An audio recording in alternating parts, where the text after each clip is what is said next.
Hello my dear students, मेरा नाम है अभिजीत और सेकेंडरी मेमोरी डिवाइस के आज की इस वीडियो में हम लोग पढ़ेंगे optical media, that is optical disc. तो अपने पिछले वीडियोस में हम लोगों ने पढ़ा था क्लासिफिकेशन ऑफ मेमोरीज, मेमोरी का क्या टाइप्स होता है, कैसे मेमोरी को क्लासीफाई किया जाता है। तो आज की इस वीडियो में हम लोग पढ़ेंगे डिस्क के बारे में। तो चलिए हम लोग पढ़ते हैं ऑप्टिकल डिस्क क्या है। तो जैसे कि आप देख सकते हैं there are 3 types of optical disc. तो ऑप्टिकल डिस्क जो होता है वो 3 प्रकार का होता है। फर्स्ट जो है उसको बोला जाता है सीडी, इसका फुल फॉर्म है कॉम्पैक्ट डिस्क। सेकेंड है डीवीडी, इसको हम लोग बोलते हैं डिजिटल वर्सेटाइल डिस्क। थर्ड है ब्लू रे डिस्क।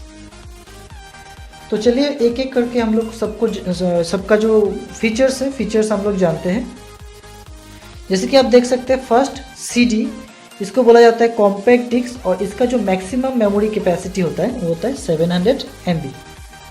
मतलब ये जो सीडी है ये 700 MB तक डेटा को ही होल्ड करने सकेगा। तो वैसे ही DVD up to 4.7 GB data को होल्ड करने सकेगा और ब्लूरे डिस्क 25 GB डेटा को होल्ड करने सकेगा।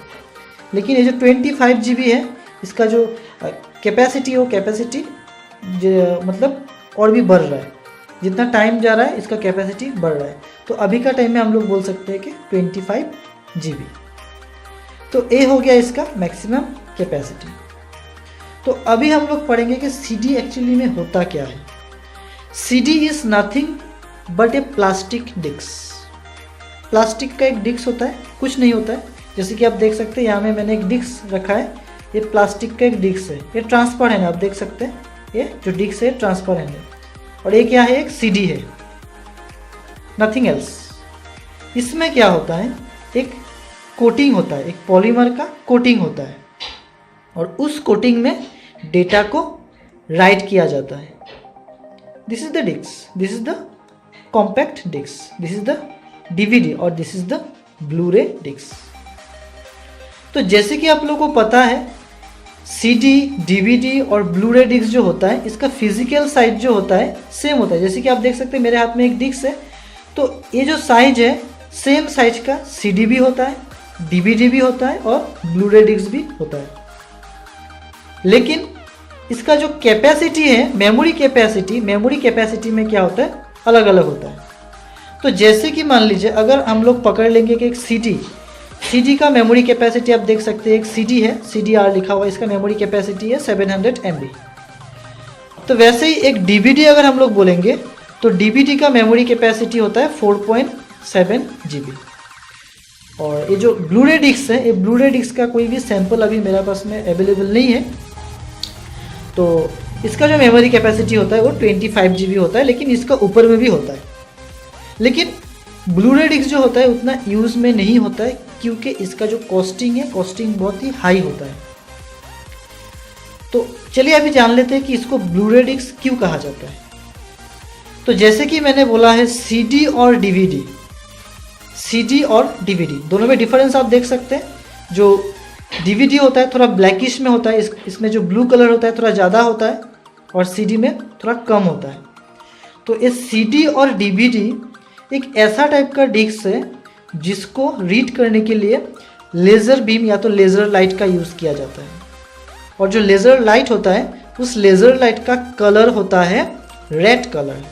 दैट मीन्स जब हम लोग सीडी को अपने ड्राइवर में ऐसे प्लेस कर देते हैं या तो डीवीडी को प्लेस कर देते हैं, इसका नीचे से क्या होता है, एक लाइट रे जो होता है रेड कलर का, इसका सरफेस में गिरता है और उस रे से क्या होता है, ये जो डीवीडी या तो सीडी है इसको रीड किया जाता है।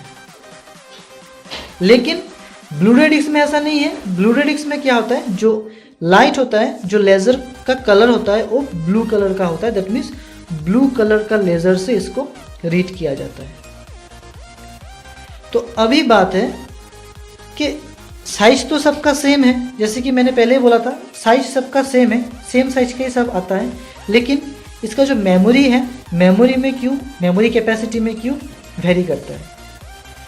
तो जैसे कि आप देख सकते हैं जो सीडी है, सीडी में 700 MB आता है, लेकिन एक डीवीडी में क्या होता है 4.7 GB आता है।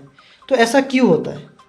तो जैसे कि आप देख सकते हैं मैंने यहाँ में एक डायग्राम ड्रॉ करके रखा है जो कि कॉम्पैक्ट मीडिया का है, ऑप्टिकल मीडिया का है, कॉम्पैक्ट डिस्क या तो DVD डिस्क या तो ब्लू-रे डिस्क। तो इसको मैंने यहाँ में इंडिकेट किया कि एक डिस्क है और इसका बाद में देखिए अब यहाँ में मैंने एक छोटा और एक सर्कल ड्रॉ किया है, इसको हम लोग बोलेंगे ट्रैक। दैट मीन्स जो डिस्क होता है हम लोग का, उस डिस्क में जो डेटा स्टोर होता है in the form of track, ये ट्रैक का फॉर्म में डेटा को स्टोर किया जाता है। और इसका जो मेमोरी एक्सेस होता है वो डायरेक्ट एक्सेस होता है, मतलब डायरेक्टली हम लोग कोई भी मेमोरी लोकेशन को एक्सेस कर नहीं सकता है। मान लीजिए कोई भी एक फाइल है जो इस मेमोरी लोकेशन में स्टोर है, तो हम लोग क्या करने सकेंगे, इस मेमोरी लोकेशन को डायरेक्टली एक्सेस करने सकेंगे। लेकिन अगर हम लोग ट्रेडिशनल टैप राइटर का बारे में बोलेंगे तो वहाँ में क्या होता है, डायरेक्ट एक्सेस नहीं होता है, उसमें क्या होता है, सीक्वेंशियल एक्सेस होता है। तो ये सीक्वेंशियल एक्सेस और डायरेक्ट एक्सेस क्या होता है मैं अपने नेक्स्ट वीडियो में आप लोग के साथ में डिस्कस करूँगा जब हम लोग मैग्नेटिक डिस्क को पढ़ेंगे। तो यहाँ में जैसे कि आप देख सकते हैं मैंने यहाँ में एक ट्रैक ड्रॉ करके रखा है। तो ये जो ट्रैक्स है, ये ट्रैक यहाँ में क्या होता है, मिलियंस ऑफ ट्रैक्सेस होता है। यहाँ में एक ट्रैक मैंने ड्रॉ किया लेकिन यहाँ में मिलियंस ऑफ ट्रैक्सेस होता है। तो यहाँ में क्या होता है, जब हम लोग CD के बारे में बोलेंगे तब यहाँ में क्या होता है, ट्रैक्स जो होता है वहाँ में कम होता है। It means come track means less track less data, मतलब अगर ट्रैक कम होगा तो उसमें डेटा भी कम आएगा, लेकिन अगर ट्रैक्स ज़्यादा होगा तो उसमें क्या होगा, डेटा भी ज़्यादा आएगा। तो वैसे ही CD में क्या होता है, ट्रैक्स कम होता है, DVD में उससे ज़्यादा होता है, और अगर हम लोग ब्लू-रे डिस्क के बात बोलेंगे तो उसमें और भी ज़्यादा होता है। तो इस तरीके से हम लोग समझ सकते हैं कि कैसे CD, DVD और ब्लू-रे डिस्क तीनों फिजिकल अगर साइज बोलेंगे तो सेम होता है, लेकिन उसका जो मेमोरी कैपेसिटी होता है वो अलग अलग होता है। तो ये हो गया हम लोग का ऑप्टिकल मीडिया या तो ऑप्टिकल डिस्क। और ऑप्टिकल डिस्क में जो भी डेटा होता है वो ट्रैक का फॉर्म में होता है, दैट मीन्स ट्रैक में स्टोर हो जाता है। तो आज की इस वीडियो में बस इतना ही। अगर आपको ये वीडियो अच्छा लगता हो तो इस वीडियो को लाइक ज़रूर कीजिएगा और हमारे चैनल को सब्सक्राइब करके बेल आइकन पे क्लिक कीजिए। Thank you.